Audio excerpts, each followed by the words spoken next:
በጉጉት ሲጠበቅ የነበረው የዲፕሎማቶች መንደር በሆነው በሳር ቤት ሳይታችን ላይ የቤት ባለቤት ለመሆን ፈልገው ሽያጭ በመጨረሳችን እድሉ ላመለጣችሁ ደንበኞቻችን ዳግመኛ በዛው ሳር ቤት ከቫቲካን ኤምባሲ ፊት ለፊት የተለያዩ የካሬ አማራጮችን እስከ 35% በሚደርስ እውነተኛ ቅናሽ ከ80 ካሬ ጀምሮ በ5.7 ሚሊዮን ብር የቤት ባለቤት ስናደርጎ በታላቅ ደስታ ነው። በተጨማሪም ቤተ መንግስት አቅራቢያ ያደረገውና የብዙሃኖች ትዝታ በያዘው በአቧሬ አዲሱ ሳይታችን ላይ ከባለ አንድ መኝታ ጀምሮ የመኖሪያ ቤቶችንና የንግድ ሱቆችን ደግሞ ከፈለጉ በኢንዱስትሪ መንደር በሆነው በገላን ባወጣረው ትልቅ የገበያ ማዕከላችን ላይ በጠቅላላ ዋጋ ከ2.6 ሚሊዮን ብር ጀምሮ የሱቅ ባለቤት ይሁኑ። ያለን ቦታ ውስን በመሆኑ እንዳያመልጦ። ለበለጠ መረጃና ለሳይት ጉብኝት ከታች በምናስቀምጠው ስልክ ይደውሉ።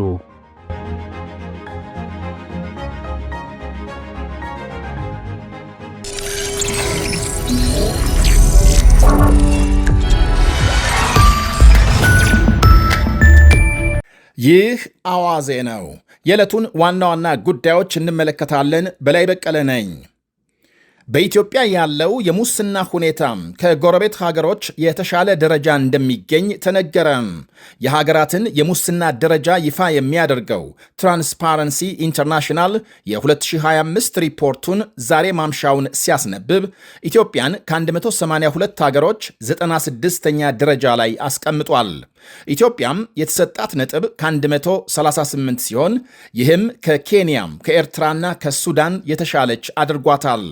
ኬንያም ከ130፣ ኤርትራም 13፣ ሱዳን 14 ነጥብ ከመቶ አግኝተዋል።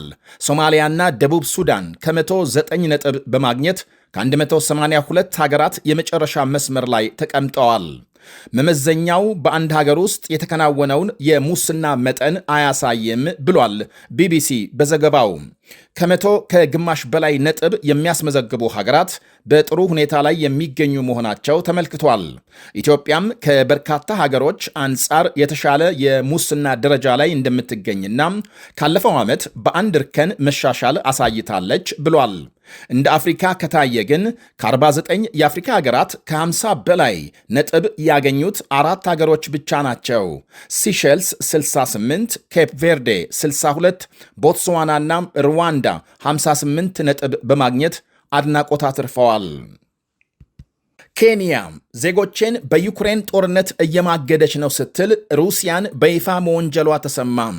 ሞስኮ በህገወጥ መንገድ የኬንያን ዜጎች ለውትድርና መልምላም በዩክሬን ጦርነት እየማገደች ነው ብለዋል የኬንያ ውጭ ጉዳይ ሚኒስትር ሙሳሊያ ማድቫዲ። የኬንያ ዜጎች በሩሲያ በድብቅ እየተመለመሉ ነው የሚል ሪፖርት በየጊዜው እየደረሰ መሆኑን የገለጹት ውጭ ጉዳይ ሚኒስትሩ ይህም በፍጹም ተቀባይነት የለውም ብለዋል። እናም ሩሲያ የኬንያን ዜጎች ለውትድርና መመልመል የሚከለክል ስምምነት እንድትፈርም እንደሚጠይቁ ውጭ ጉዳይ ሚኒስትሩ ገልጸዋል። ትክክለኛ ቁጥር ባይገኝም ከ200 በላይ የኬንያ ዜጎች በሞስኮ ተመልምለው በዩክሬን ጦርነት መሰማራታቸውን ውጭ ጉዳይ ሚኒስትሩ አመልክተዋል። ከነዚህ ውስጥ አንዳቸውም በህጋዊ መንገድ ጉዞ አለማድረጋቸውን አክለዋል። ኬንያና ሩሲያም የረጅም ጊዜ መልካም ግንኙነት ያላቸው ሲሆን አሁን በድብቅ የሚደረግ ወታደራዊ ምልመላ ፍጹም ተቀባይነት የሌለው የማይገባ ተግባር ነው ብለዋል። አብዛኞቹ ኬንያውያን ጥሩ ስራና ደሞዝ ቃል እየተገባላቸው የሚጓዙ እንደሆነ መረጃዎች አሳይተዋል። የዩክሬን የመረጃ ክፍሎች ከ36 የአፍሪካ ሀገራት የተመለመሉ 2000 ወታደሮች ለሩሲያ እየተዋጉ መሆናቸውን ሲገልጡ ለሩሲያ ተሰልፎ የሚዋጋ የማንኛውም ሀገር ዜጋ እንደ ጠላት ይፈረጃል ሲሉ የዩክሬን ባለስልጣናት ሲያስጠነቅቁ ቆይተዋል። አውሮፓም በዓለም መድረክ ራሷን ሀያል አድርጋም እንድታቀርብ የፈረንሳይ ፕሬዝዳንት ኢማኑኤል ማክሮን ጠየቁ። አውሮፓም በዓለም አቀፍ መድረክ ራሷን ሀያል አድርጋ መቁጠር የምትጀምርበት ጊዜ ላይ ደርሰናል ብለዋል። ከቻይናና ሩሲያም እንዲያም ሲል ከአሜሪካ እያደገ የመጣው ተወዳዳሪነት ለአውሮፓም የማንቂያ ደውል እንደሆነ የገለጹት ማክሮን አውሮፓም በኢኮኖሚ በፋይናንስና በመከላከያም ሀያል ለመሆን መዘጋጀት የግድ ነው ብለዋል። ፕሬዝዳንቱ ይህን የኃያልነት ሐሳባቸውን በሳምንቱ መጨረሻም በብራሰልስ በሚካሄደው የአውሮፓ ህብረት ጉባኤ ያንጸባርቃሉ ተብሎ ይጠበቃል። ለኢንዱስትሪ ኢንቨስትመንት የሚያስፈልገውን በመቶዎች ቢሊዮን ዶላር ለማሰባሰብ የህብረቱ አባል ሀገራት ሰፊ የጋራ ብድር እንዲያገኙ በድጋሜ ጠይቀዋል።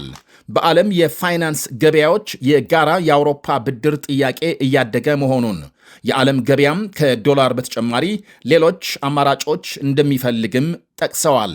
የአውሮፓ ህብረት በጸጥታና መከላከያ፣ በአካባቢ ጥበቃና በአርቲፊሻል ኢንተለጀንስ ዘርፎች ኢንቨስት ለማድረግ በየዓመቱ 1.4 ትሪሊየን ዶላር እንደሚያስፈልገው ገልጸዋል። አውሮፓም ግዙፍ እንቅፋቶች እንደተደቀኑባት የጠቀሱት ማክሮን የአየር ንብረት ለውጥ አሳሳቢነትን ለአብነት በማንሳት አውሮፓውያን በራሳቸው በመቆም ችግሮቻቸውን ሊጋፈጡ ይገባል ብለዋል። 450 ሚሊዮን የአውሮፓ ህዝብ በጋራ ጦርነትን አስቁሟል፣ ገበያ ገንብቷል። ሆኖም ራሱን እንደ ኃያል ለማሰብ ግን ሁልጊዜ ወደ ኋላም ይቀራል በማለት አስገንዝበዋል። የአውሮፓ ሞኝነት ሊያበቃ ይገባል ማክሮን እንዳሉት። የእስራኤል ጠቅላይ ሚኒስትር ቤንያሚን ኔታንያሁ በኢራን ጉዳይ ለመነጋገር ወደ ዋሽንግተን መጓዛቸው ተነገረ። ኔታንያሁ በነገው ዕለት ከፕሬዝዳንት ትራምፕ ጋር በሚያደርጉት ንግግር የኢራን ድርድር ዋነኛ አጀንዳ እንደሚሆን ይጠበቃል። እንዲሁም እስራኤል በምዕራብ ዳርቻ ይዞታዋን ያሰፋል የተባለው ውሳኔ ማሳለፏን በተመለከተም ይወያያሉ ተብሏል። የእስራኤል ካቢኔ ያሳለፈው ውሳኔ ከበርካታ ሀገሮችና ከአውሮፓ ህብረት ከፍተኛ ውግዘትና ተቃውሞ ማስነሳቱ ይታወቃል። ፕሬዝዳንት ትራምፕ ከዚህ ቀደም በሰጡት አስተያየት እስራኤል በምዕራብ ዳርቻም የመስፋፋት እንቅስቃሴ ካደረገች ከአሜሪካ የምታገኘው ድጋፍ ይቋረጣል ማለታቸው የሚታወስ ሲሆን አሁን ሐሳባቸውን ይቀይሩ እንደሆነም አልታወቀም። በኢራንና አሜሪካ መካከል የመጀመሪያ ዙር ድርድር በኦማን ከተካሄደ በኋላ በአንዳንድ ነጥቦች ላይ መግባባት ሳይደረስ መቅረቱ ይነገራል። በተለይ ኢራን ለኒኩሌር ቦምብ መስሪያ የሚያገለግለውን ዩራኒየም የማበልጸግ ስራዋን እንደማታቆም እንዲሁም ደግሞ መጠንና የጥራት ደረጃ ላይ ግን ለመነጋገር ዝግጁ መሆኗን ገልጻለች። የተጣሉባት ማዕቀቦች በሙሉ የሚነሱላት ከሆነ የዩራኒየም የጥራት ደረጃውን ለመቀነስ እንደምትስማማ የሀገሪቱ ባለስልጣናት ይፋ አድርገዋል። የመንግስታቱ ድርጅት ቴሄራን ከ400 ኪሎ ግራም በላይ ዩራኒየም ማበልጸጓን ባለፈው ዓመት ባወጣው ሪፖርት መግለጹ ይታወሳል።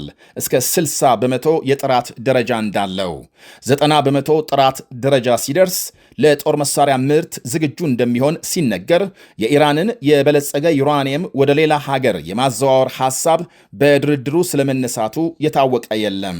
በአሜሪካና ኢራን መካከል ቀጣይ ዙር ድርድር መቼና የት እንደሚካሄድ እስካሁን ይፋ አልሆነም። ግብፅና የተባበሩት አረብ ኤምሬትስ በእስራኤል ፍልስጤም ጉዳይ በአቡዳቢ መነጋገራቸው ሲታወቅ ኢንዶኔዥያም 8000 ወታደሮች በጋዛ ለማሰማራት ዝግጁ መሆኗን ገልጻለች። በጋዛ በተደረሰው የተኩስ አቁም ስምምነት ስር ኢንዶኔዥያም ጦሯን ለመላክ ከወዲሁ ስልጠና መጀመሯን ስታስታውቅ በአብዛኛው በጋዛ የምህንድስናና የሕክምና ስራዎች ላይ ያተኩራሉ ብላለች። ወታደሮቿም ኢንዶኔዥያም የአሜሪካ ፕሬዝዳንት ዶናልድ ትራምፕ ባቋቋሙት የጋዛ የሰላም ቦርድ በአባልነት መቀላቀሏ ተነግሯል። ቦርዱ በሚቀጥለው ሳምንት በዋሽንግተን የመጀመሪያ ስብሰባውን ያካሂዳል ተብሏል።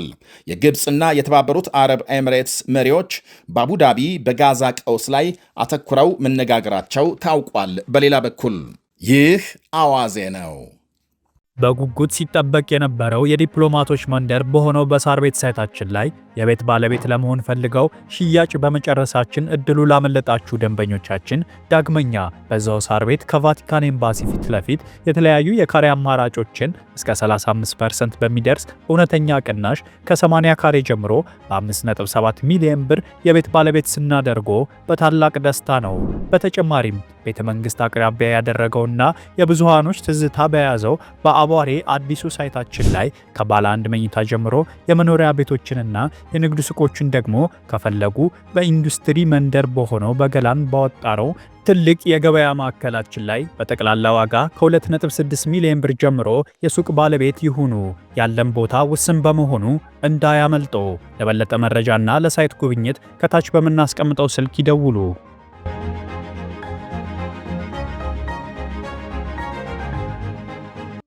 ምርትና አገልግሎቷን በአዋዜ ላይ ያስተዋውቁ።